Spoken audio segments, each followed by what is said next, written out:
First off, connecting, grounding. One of the best things that we can do when the weather's hot is to focus on breath. Focus on very deliberate, slow breaths.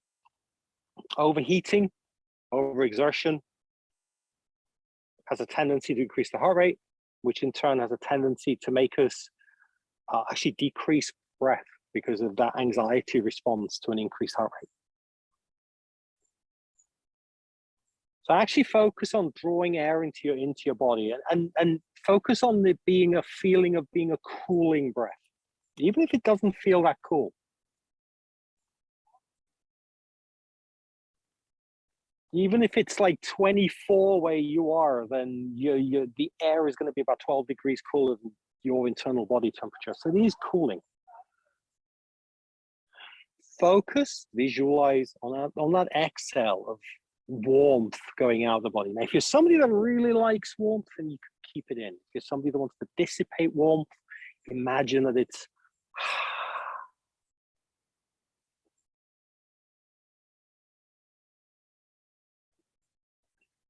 sit in a very comfortable position. And today I'm going to focus on comfort. Very often in yoga, I talk about extending through a joint, so really opening joints out. Today, I want you to be very comfortable, maybe keeping joints a little bit bent, a little bit easy.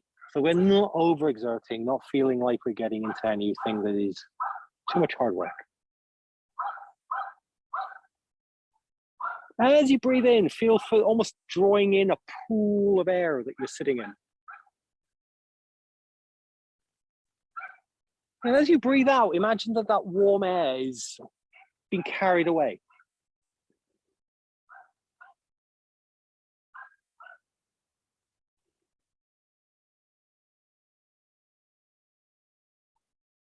Slow breaths in. Slow breaths out.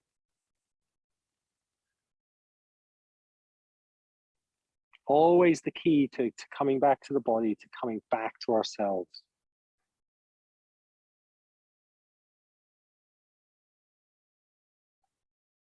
Sitali, cooling breath. It seems like a perfect time to play with cooling breath. Seems like people who used to do yoga back 2,000 years ago had the genetic thing where they could roll their tongue. I can't do it. If you can roll your tongue, the idea is that you roll your tongue and breathe through that, through the roll tongue. Apparently there's practices to help you roll your tongue. We're not going to go there today. Forget about it. If you can't roll your tongue, if you're like me and the tongue is just like in there, breathe over the tongue. So you can either make a little O with your lips and breathe over the tongue, and you can either stick it out or keep it in. So inhale over the tongue, exhale out the nose. Very simple. So either through the curled tongue if you can do it, or the flat tongue if you're like me and you're challenged in that area. Inhale over the tongue. Close the mouth, exhale through the nose.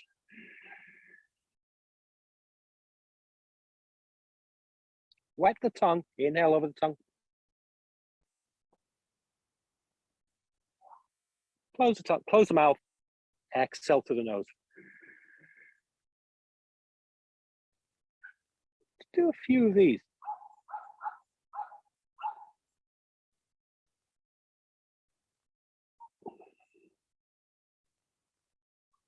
You can, if it feels good, hold the breath on that inhale for a second or two.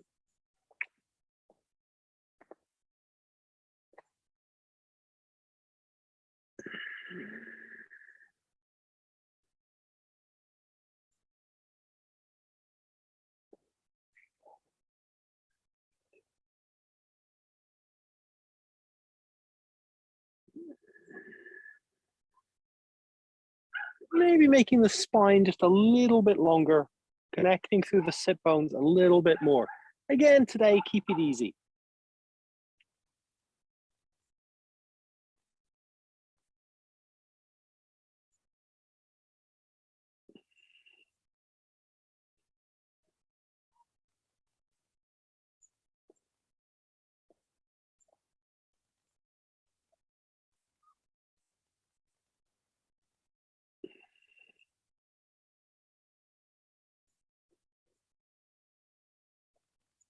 Focus again on that inhale. Feel the cooling over the tongue, roof of the mouth, the cheeks.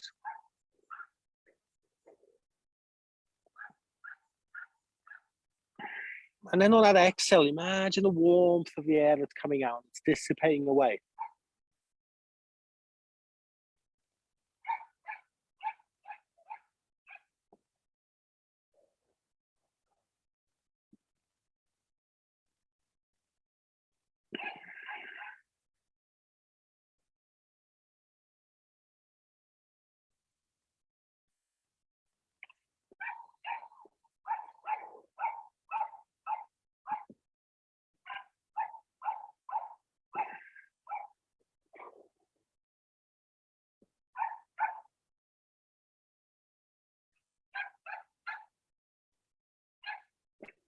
Remember to keep the tongue moist when you're doing this. There's a tendency for the mouth to dry up because having the wetness of the tongue causes evaporation in the mouth, which actually helps to not just help to moisten the air that's going down into the lungs, but also cools the tongue and cools the mouth.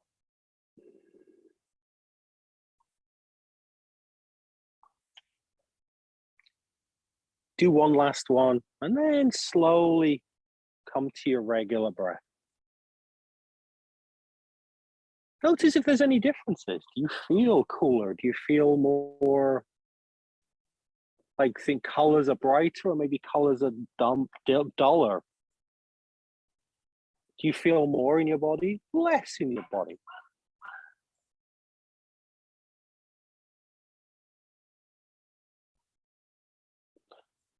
We're going to do something special today. We're going to do 2 breath practices. Now that one was a cooling breath.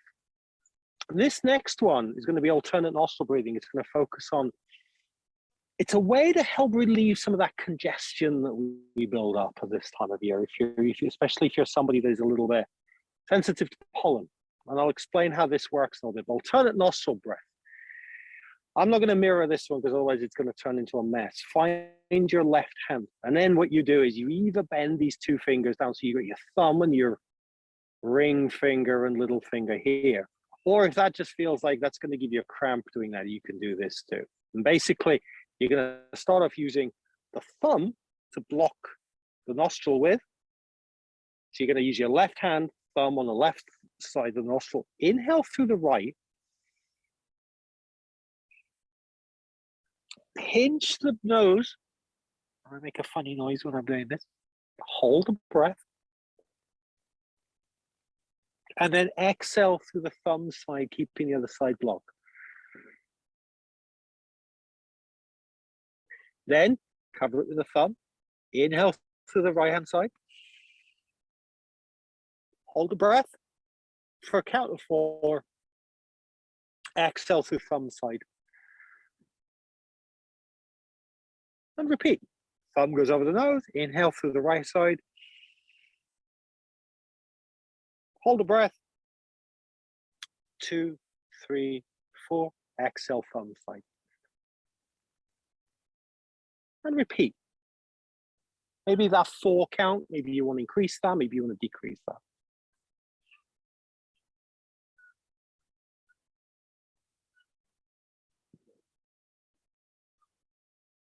While you're doing this, I'll explain why this works. When we hold our breath, something called nitric oxide is made in the lungs, a byproduct of holding our breath. Nitric oxide helps to dilate blood vessels and also dilate mucous membranes.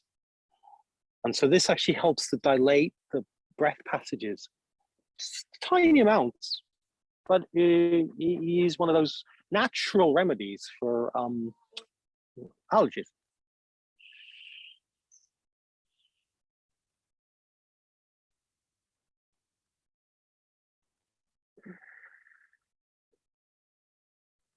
Feels like my right hand side nostril really needs it.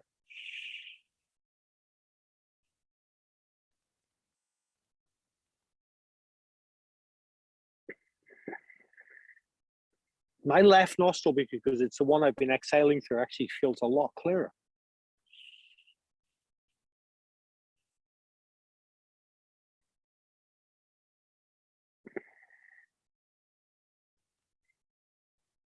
Make that the last one you're going to do with your left hand. Give your left hand a bit of a move of this because it's quite tiring. Let me move you out the sun a little bit. Oh, I'm actually fully in the sun. There we go. And then we're going to swap hands. So the right hand, same thing. You're either folding the first two fingers in, so you got the thumb and the ring finger, or you can just do this if that just feels like it's too much faff. And then thumb covers the right hand side this time. Breathe in through the left. Pinch the nose. Count of 4. Exhale right.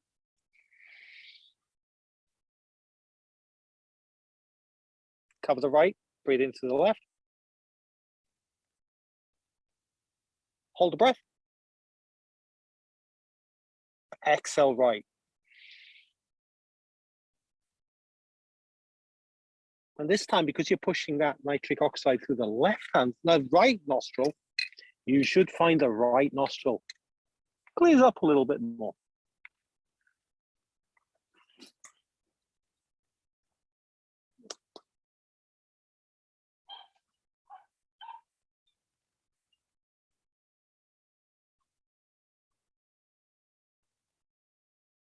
You might even feel, if you're a really advanced yogi, more advanced than me, because I never felt this, like you feel like the sides of your brain calming down, especially on the side that you're breathing out through. I don't know. I've never felt that, but some people say they do, and it's quite a nice practice. Again, for when you're feeling a little bit stressed, a little bit anxious, alternate nostril breathing is good.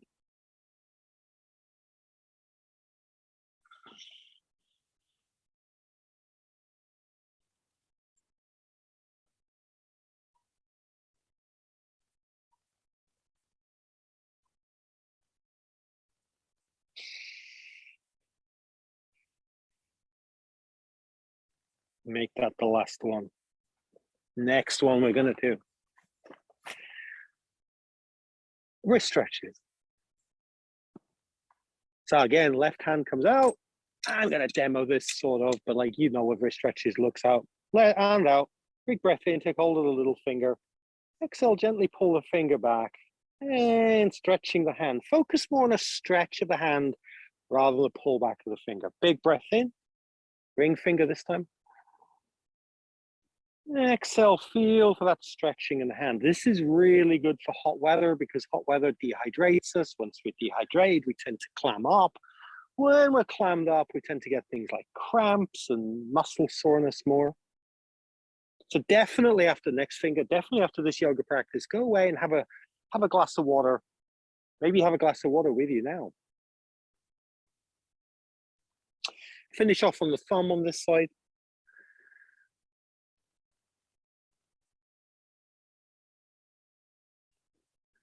And give your fingers a bit of a shake on that side. Move over to the other one and one breath into each finger on the opposite side too. So on your own speed, at your own breath pattern.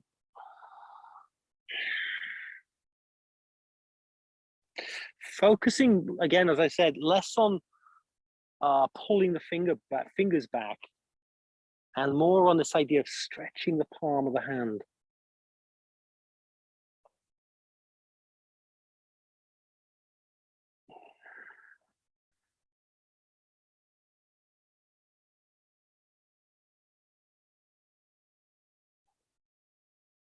Taking your time. There's no rush with any of this.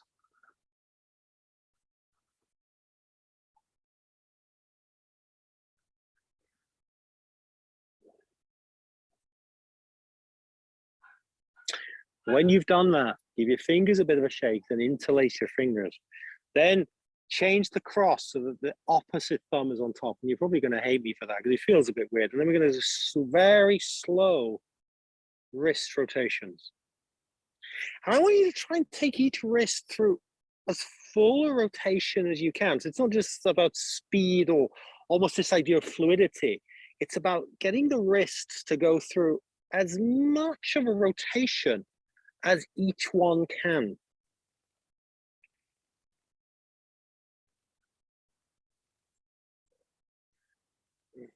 Going in one, and you might find that your elbows are moving and your shoulders are moving too in order to get as much movement through the wrists as you can.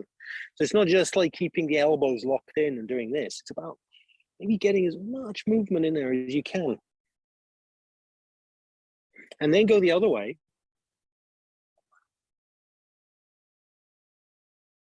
Feeling the kind of clunks, working through those feelings of those clunks that you feel.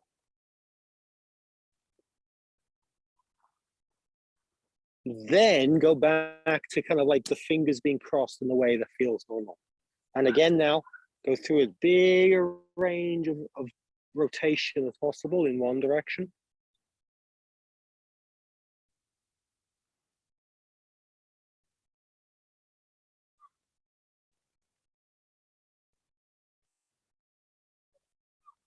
It's funny, most people say they hear less clunking like this.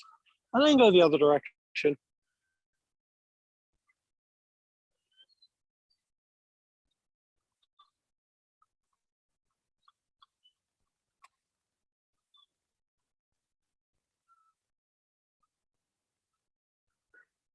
And then let go of your fingers, let go of your hands.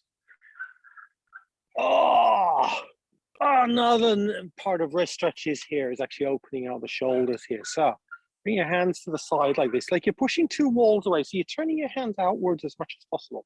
Big breath in. Hold the breath, push your arms out. With your arms pushed out, what you're going to do is you're going to bring your thumb in, wrap the fingers on top, and then exhale. Bring the knuckles down towards the floor like this. Here, feel stretch across the top of the arms. Then big breath in again. Keeping the arms outstretched, thumb comes in, fingers wrap on top, and this time push the knuckles down towards the floor like you're pouring jugs of water out. Both arms. Let's do that again. Big breath in. Push out. Thumb goes in the middle, fingers wrap on top, and exhale, knuckles down towards the floor. Big breath in, palms face forward, thumbs go in the middle, fingers wrap on top. Exhale, knuckles down towards the floor. And then bring your hands down onto your knees. And take some breaths, some resting breaths, cooling breaths. Whatever breath feels like it's the breath for you.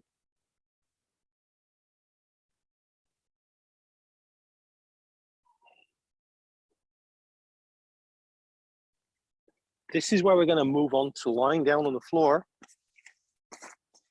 And we're going to do the cat exercise one. This is the one where we lift and lower the arch of the back. So I'll talk you through it. There's probably not going to be much you can see of me here. So well, instead of looking at me, I'm going to turn you to look at some scenery instead. And I'll just talk you through it because there's probably not much to see. Lying down on the floor with your knees up towards the sky.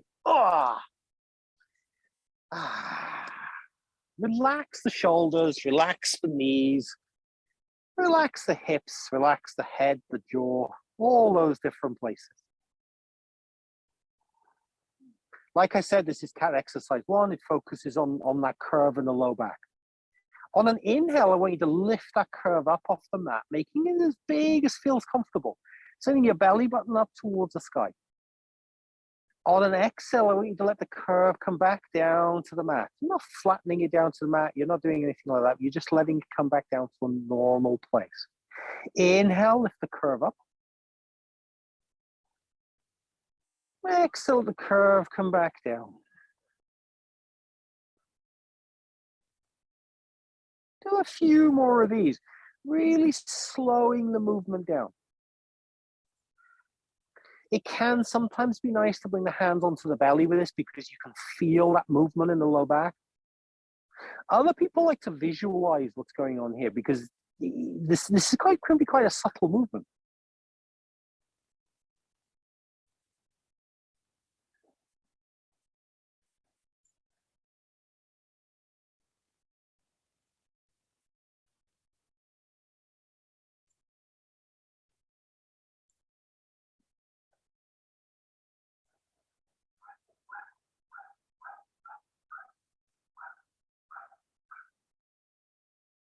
On an inhale, you're sending the belly button up towards the sky. As far as feels comfortable. On an exhale, and you come back down to where it wants to be normally. You're not pushing it down, you're not flattening it down. Let it come to that normal spot.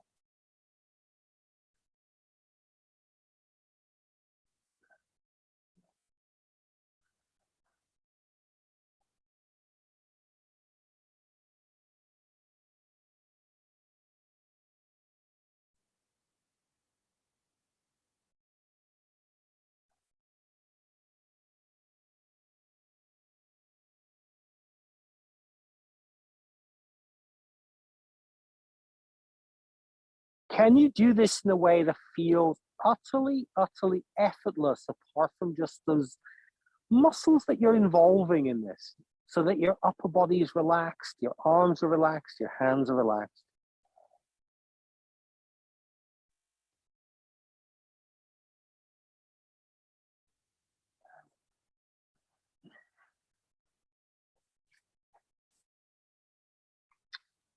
We are going to do some abs. Yes, we are. Now, these are going to be modified version of elbow to knee. So we're not going to do the full elbow to knee tonight. I'll start you off with this very simple version, and we'll work up to one that is a little bit less simple, but hopefully simple enough that, you know, we're going to keep the head and shoulders down on the floor. So even though it's called elbow to knee, the elbows aren't going to be kind of playing a part in this one. So start off lying down on the floor, and hopefully you can see me if you want me the visual cue. Look at the tree if you don't need to have a look at me. Right, we're going to start off here with the feet flat on the floor. Your head and shoulders are going to stay fully relaxed through all this. So get into a place where the head, shoulders, shoulder blades, chest, all that area feels as relaxed as possible. Head on the floor, chilling out. Stage one of this, take a big breath in. Hold the breath, press your low back down into the mat. Notice how that starts to engage your core. Exhale, left leg comes out at about 45 degrees, and you're pulling that belly down. So not straight up towards the ceiling, not straight out along the floor, somewhere in the middle. Inhale, foot comes to the floor. Hold the breath, press your low back down. That's really important because pressing the low back down protects your low back. Exhale, right leg comes out at 45 degrees. Pull that belly down. Inhale, foot to the floor. Hold the breath, press your low back down again. Exhale, left leg comes out, 45 degrees, pull that belly down. Inhale, foot to the floor. Hold the breath, press your low back down again. You know what's going to happen now. Exhale, right leg goes out at 45 degrees, pull that belly down. Do a few more of these. Focusing, if you can, on getting that leg almost like it feels like you're pushing that leg and it feels almost effortless in the hip joint. That means you're kind of stretching your hip flexor out a little bit. That actually is quite a nice position to be in. It's almost like letting the hip flexor hold the leg off. And it feels a lot less effort. If you can't get that, it feels like it's hard work, then you're still working those muscles in your leg. And you don't have to do it in boots like I'm doing. I'm only doing this because there's briars everywhere. That doesn't seem like fun. Bring your feet to the floor when you do your right leg. Again, next time you do your right leg, then bring it down to the floor. And then slowly rock your knees from side to side.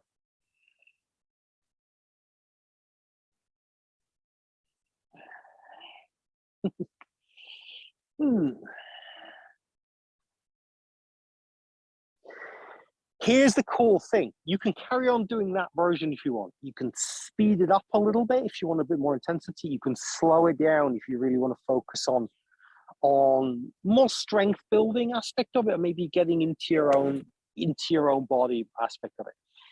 However, if you want to do it a little bit more of an advanced version of this, it's going to mean getting both feet up off the floor. That means being on a flat surface, not truly on a flat surface, but knees off the floor.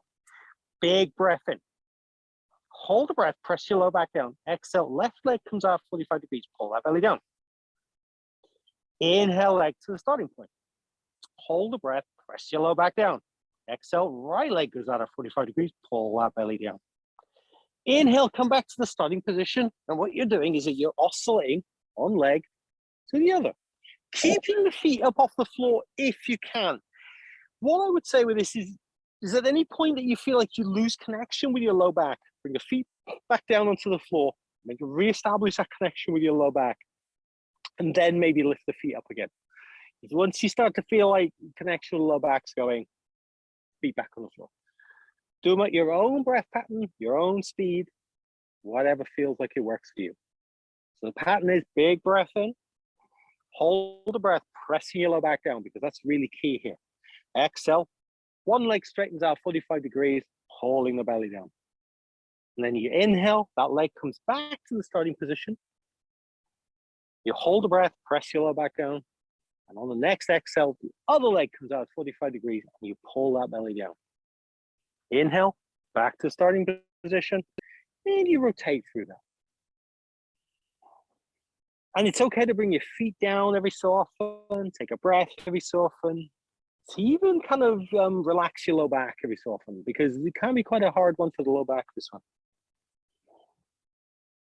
And breathe as deeply as you can, because the biggest sort of way that these moves become hard is that we start to hold our breath and we start to feel like we don't know what we're kind of like doing with our breath.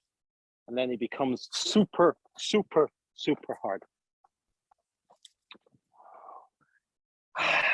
Make that the last one. Next time you do your right leg, finish up on that one.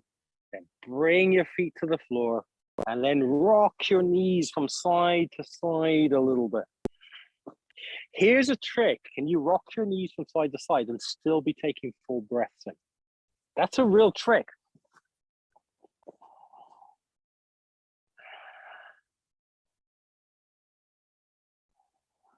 If you're finding that you're just gasping little bits of breath here, I'll give you a little bit of advice here.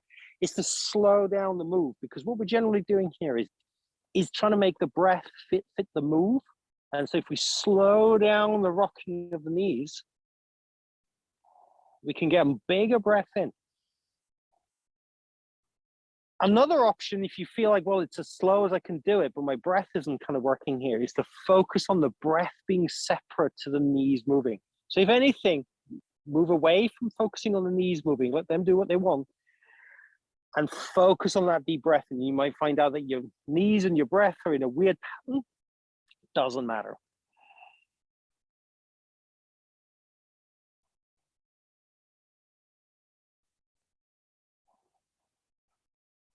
Pigeon on the back. We're going to keep the easy version of pigeon on the back here. So, feet on the floor, knees bent, knees up towards the ceiling. Cross your left ankle over your right thigh. And we're going to stay here for a few breaths. Focusing maybe on pulling that knee down towards the floor a little bit. If you like that outward rotation in the thigh, you can also use your hand on the thigh here with the fingers pointing towards your knee and extending that thigh bone a little bit. You can put a little bit of your own traction into there if you want as well.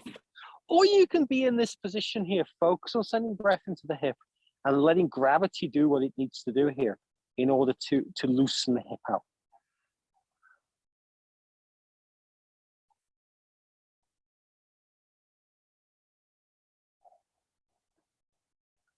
Pigeon on the back is a really good way of opening up that area in the low back. That SI joint area, that low back area. Dragonfly twist. Notice how we're already set up here for dragonfly twist. There's the right ankle crossed over the left thigh. Right sole of the foot, you're going to swing that over to the left until your sole of your foot comes down to the floor, and then you're in a twist. Now, you might want to keep your upper body so it's completely on the floor, or you might want to just have that right shoulder hiked up, so you're just in partial twist.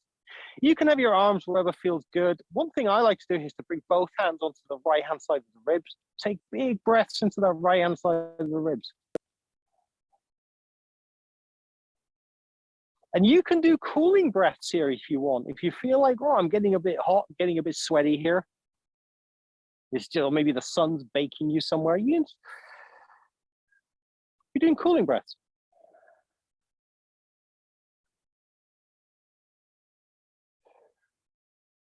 Breathing in over the tongue, out through the nose.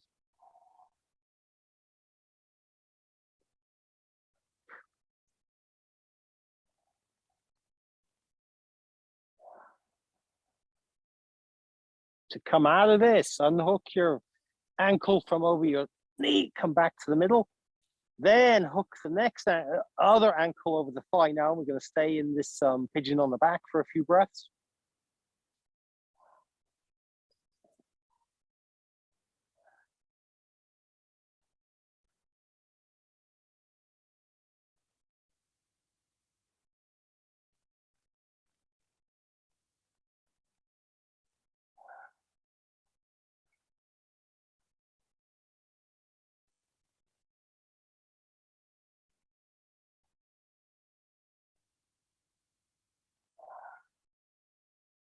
And then from here, you can also do dragonfly twist. Notice you're already in that setup position, left sole of the foot, swing it over to the right, sole of the foot comes down onto the floor, and you're in a twist. Arms can be wherever feels comfortable. You can bring both hands onto that left-hand side. That's really super nice here.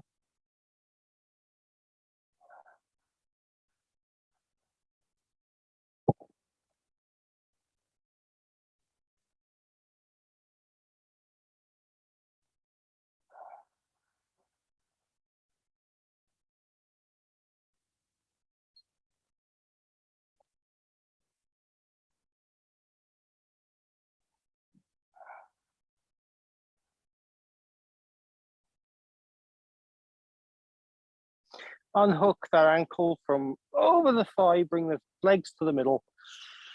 Next one we're going to do is Baddha Konasana on the back. So you're already on your back, Baddha Konasana, soles of the feet come together, knees come out to the side. Now, if this doesn't feel comfortable, couple of things. You could put something blocks underneath your knees to support your thighs, or if this just doesn't feel like a comfortable position at all for you, the alternative is that you can bring your feet about as wide as your mat, or maybe a little bit wider, and let the knees come in. So it's sort of the opposite of Baddha Konasana on the back, essentially.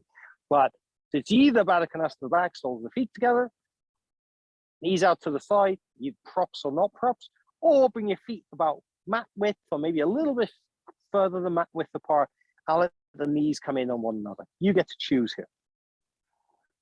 I quite like Baddha Konasana on the back. But whichever one you choose, again, focus on it being quite a relaxing pose. And this is sort of why I think it's nice here. If it does feel stressful in the hips, to put some blocks underneath the thighs here, because it can really kind of turn this quite intense opening pose into a much more relaxing pose, much more of a restorative pose. The other thing that you can do is you can bring the hands onto the belly and be focusing on breathing in and out of the belly.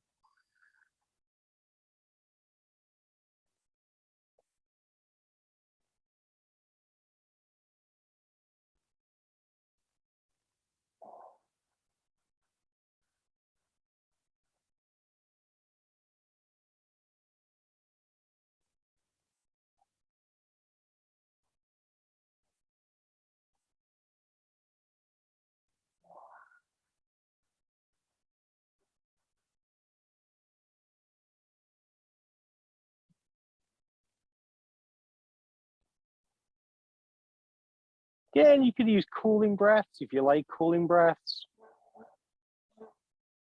You could choose any breath that feels like it works for you, maybe even box breathing or triangle breathing.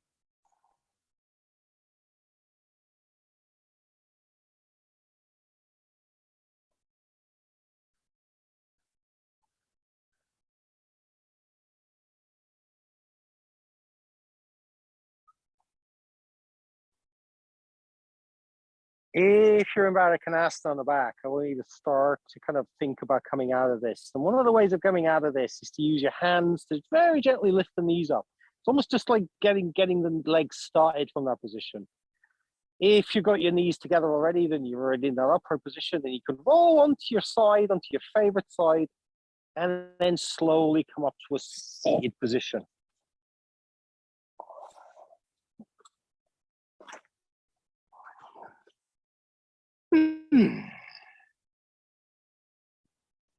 I'm going to check the time because, like I said before, I don't have the time. We're still sitting on the floor. We're going to carry on sitting on the floor. First thing we're going to do is we're going to do lion's breath in either cross-legged or Baddha Konasana, or even straddle if you want to do it. So if you know you've got a preferred leg position here, pick that. If you'd rather have blocks underneath your sit bones in order to lift your hips up, you can do that too, because that really helps, because we're going to do lion's breaths in this position with forward bends involved. And so it makes it a little bit easier. So picking your leg position, my favorite here is Baddha Konasana still. And one of the things with Baddha Konasana is you can make Baddha Konasana a little bit easier or harder depending on how far forward you put your feet. Put your hands behind your back. Inhale, lift your chest up towards the sky. Biggest, deepest breath you can, relaxing the belly, filling the belly up. I'm really filling the belly up here. And then I'm going to come forward in a lion's breath. And remember, lion's breath is your tongue stuck out, you're roaring. Come into a forward bend. Maybe drop the chin down onto the chest so you've got a lock there on the exhale. And then inhale, coming back out of that. Let's do 3 more. Loudest lion's breath you can. Nobody else can hear you. Some people can hear me. They're probably going to think there's a line here. I don't care.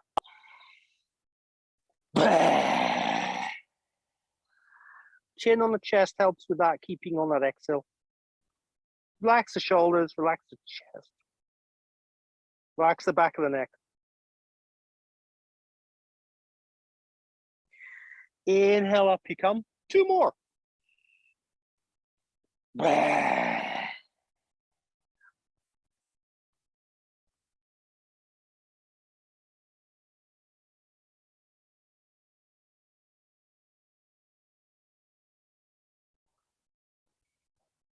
One left.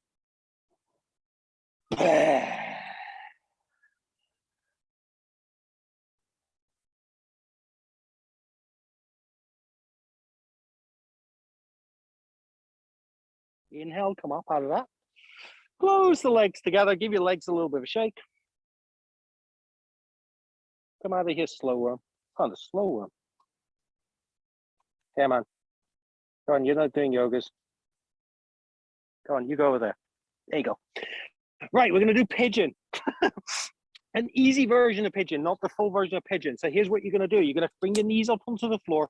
So heels up on the floor, knees up towards the ceiling. Then you're going to rock your knees to one side like this, so that the foot and the knee is together. And then you're in this very easy pigeon position. Sometimes I call this pigeon 90-90 because this front leg's at 90 degrees. This back leg is sort of 90 degrees. Then from here, I want you to feel for getting your sit bones, especially this one on this back leg, sort of on the floor. If you've got blocks underneath your hips, it's going to be a lot easier. Mine don't really want to come down onto the floor today, but that's okay. Focus on getting the chest up, spine high, and relaxing wherever it feels like there's gnarly sort of holding. For me, the gnarly holding is here. It's going to be different for different people. Also, you're going to find some of you will be twisted so that you're facing your foot and your knee. Others are going to be twisted towards this bent knee. It's fine to be in either direction here. It doesn't really matter. Go for what feels good. I'll probably go into more depth about this position at a later date when it's actually easier for everybody to see me. So for here, just focus on trying to get, if you've got a floating sit bone, I've got a floating sit bone here, trying to get that floating sit bone down onto the floor. If it doesn't get on the floor, doesn't matter. You always pop something underneath your hips. That'll help. What also can help you, if you've got one of those thin blocks, like blue blocks, if you put that underneath your floating sit bone, it'll feel to your body like both your sit bones are down on the floor. And that side of your body will relax a little bit more. I can't do it here because I don't have anything to put underneath there, but I've played with this in the past. So if you do have a sit bone that's up in the air, maybe you can put something underneath there to help bring it down onto the floor. And I'm talking here because I want you to spend a few breaths in this position. This isn't a position just to spend 2 or 3 breaths in. The longer we spend in this position, the better we're opening the hips, and the better we're being able to relax the muscles. So let's take some deep breaths in here, and I'll stop talking. Lengthening the spine. Exhale, relaxing the shoulders, relaxing the face, relaxing the jaw.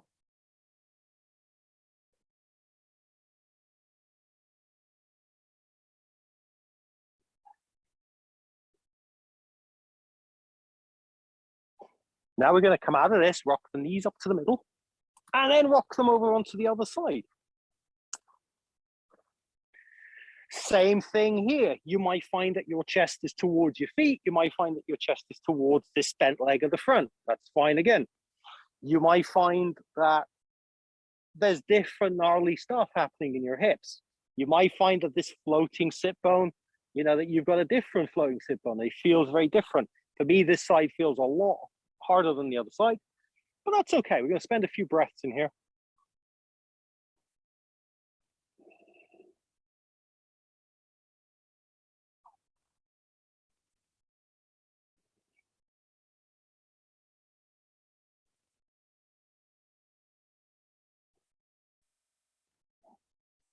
This is definitely a pose that is really beneficial for us to be in for longer periods, especially since in the West, we tend to sit a lot. This is also a nice pose for people who walk a lot, or as I'm discovering, cycle a lot. I started taking up cycling, and I find this pose really quite beneficial for like those muscles that feel tight in cycling.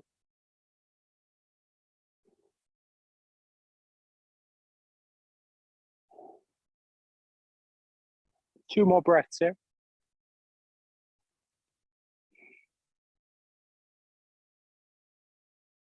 Next, a little bit of a change of pose. So to come out of that, knees to the middle, give your legs a little bit of a shake. And I'm going to come into a kneeling position for this. Now, kneeling is not actually my favorite position. And this ground here is not very conducive to kneeling on, but we're going to play with it. Now, if you don't feel like kneeling works for you as well, then you could be sitting cross-legged, you could be doing whatever feels good. I'm just going to be kneeling for a second here because I find kneeling is quite good. As I said, I've taken up cycling lately. My quads feel a lot higher. So this kneeling position, I'm sitting mostly on my heels, is kind of nice. I feel like I'm getting an opening in here. This doesn't work for you cross-legged. You could be sitting in whatever position. Let's do bird wing arms. So inhale, elbows come in, hands come together. Exhale, hands move away from one another. Inhale, bring the hands together. Exhale, bring them apart. Inhale, slowly bring them together. Exhale, slowly bring them apart. If you're in a kneeling position here and your hips were floating above your heels, you might find very slowly that your hips sink down towards your heels. A little tip here as well, some people will have their toes curled under so that their foot is being stretched. Some people will be on the backs of their feet. It's okay to do either one, but if you can let your feet be on the backs of your feet so your ankles are getting a stretch out too, that kind of helps as well. Whatever works.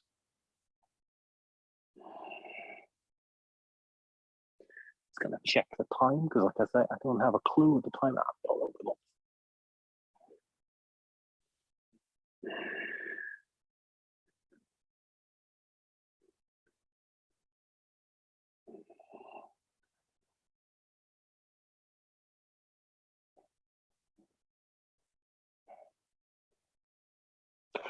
From this kneeling position, let's get into a lunge with the right leg forward. This position, we all know this lunge position. 3 points of contact: front foot, back knee, back foot. Shoot the hips forward. Feel for that place where that shooting that hip forward feels like you're getting an opening in this back leg here. As much of an opening as feels good. And you can either keep your hands on your thigh here to let the chest lift up, or you can bring the arms up in the air. Whichever one feels like it works for you. I like this arms up thing because I feel like it's quite opening and I'm getting a good breath of fresh air in doing this position. It feels really nice.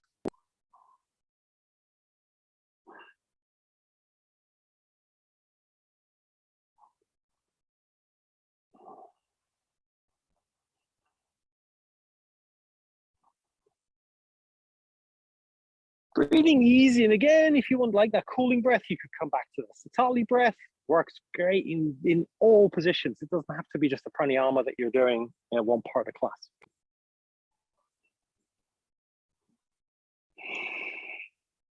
Nomad's pose.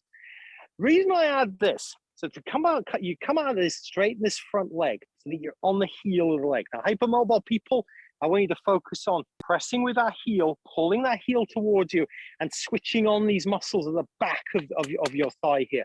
If you're like me, and like this is just a struggle to straighten your leg out, and you're not hypermobile, then you've got enough to think about anyway. You can have your hands on the thigh, on your shin, on blocks. I don't have blocks. You can bring your fingertips onto the floor.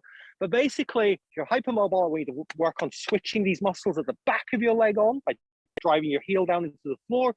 Or if you're not hypermobile and you feel like your hamstrings need a stretch, then you're just working on a stretch here. And yeah, I probably don't need to kind of like give you too much instruction on how to do that because this pose probably is stretchy enough. The reason I add this though is because again, the hamstrings are a big muscle group.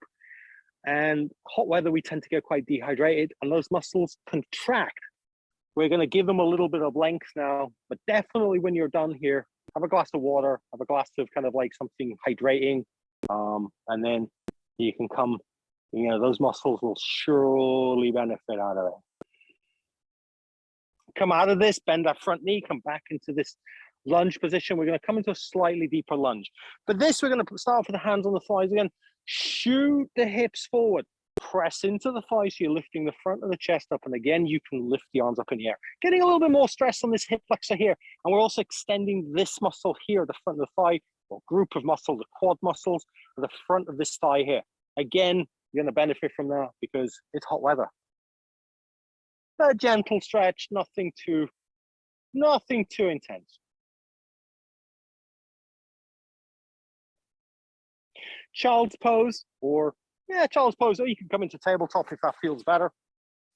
If you're in child's pose, focus on sending the hips back and the spine, the crown of your head forward. So you're trying to make your spine as long as possible. Talking to somebody the other day here, again, if you feel like this pose, you can't get your chest on the floor, it feels really uncomfortable, put a pop-up blanket or something underneath there. So it's almost like there's something to hold you up. So you're not just fighting against this idea of sinking to the floor and it feels uncomfortable. Have just a little bit in there to hold you. You'll work absolute wonders in this pose.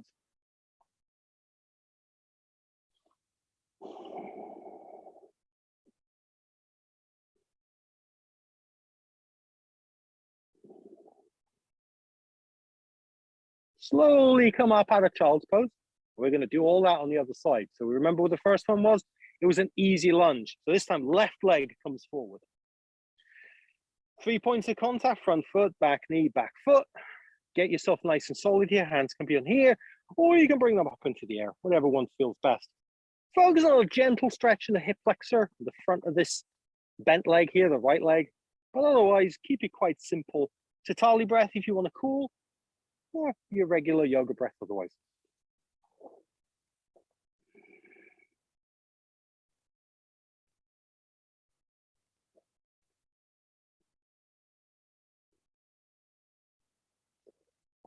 Nice and cool, nice and easy.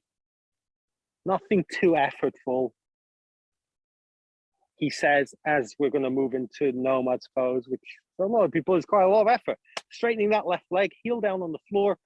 Again, if you're hypermobile, I really want you to focus on driving that heel down and switching on these muscles here, even if it means bending that knee a little bit. If you're not hypermobile, then focus on getting a stretch, a gentle stretch here. Don't go too deep into it.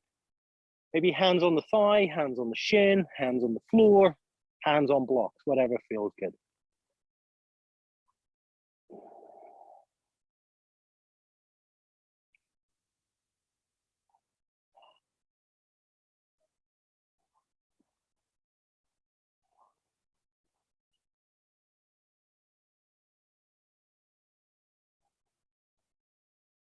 Come out of nomad's pose, and we'll come into a slightly deeper lunge here now. So maybe the hands on the thighs to start off with this one. Drive your hips forward, feel for that hip flexor on the right hand side, getting a little bit of an open, maybe those quad muscles on there getting a bit of an open.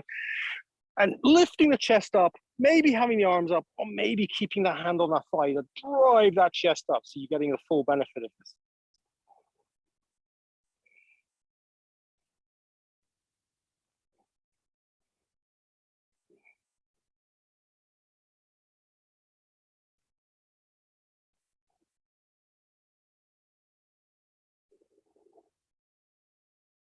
And come out of that one. Give everything a bit of a shake. We're going to sit down for some unwinding, and we're going to unwind with a twist. You can see me. Actually, I don't really know if you can see that or not. Sitting in whatever position feels comfortable. I'm sitting cross-legged here. Long spine, feel for your sit bones. Bring your left hand onto your right knee. Right hand comes behind you, and you're coming into a very gentle twist to the left here. Or if you to the right, if you've got your arms and legs confused, doesn't matter. Very gentle twist. Again, you can use Satali breath. You can deepen the breath with focus on that deep breathing, whatever feels good.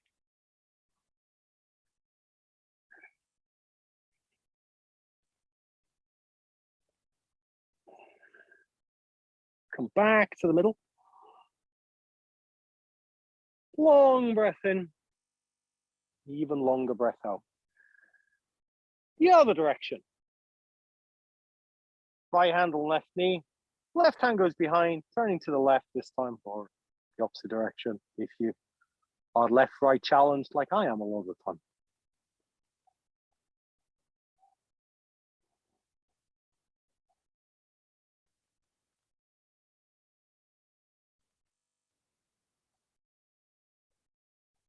And slowly come back to the middle. And this is Shavasana time. Whatever version of Shavasana you want. And if you're really enjoying your Shavasana, absolutely feel free to stay in it. Ignore my voice to come out of it. Don't feel like you have to come out of it. When I end the meeting, nobody will be able to come in.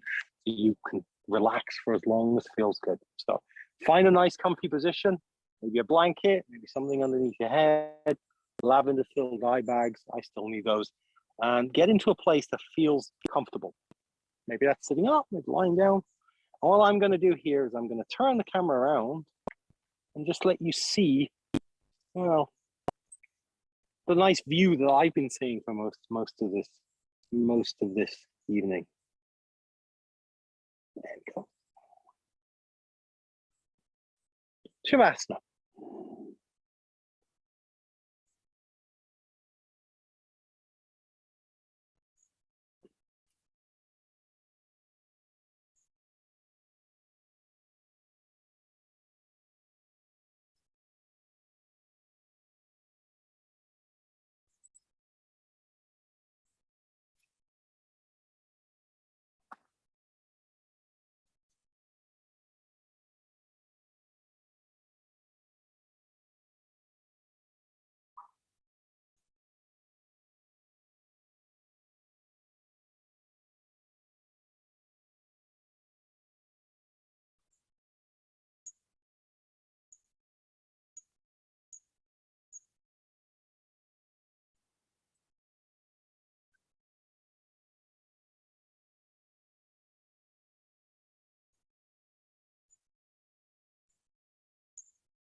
Slowly start to deepen your breath. Or choosing to stay in Shavasana if that's what you want to do.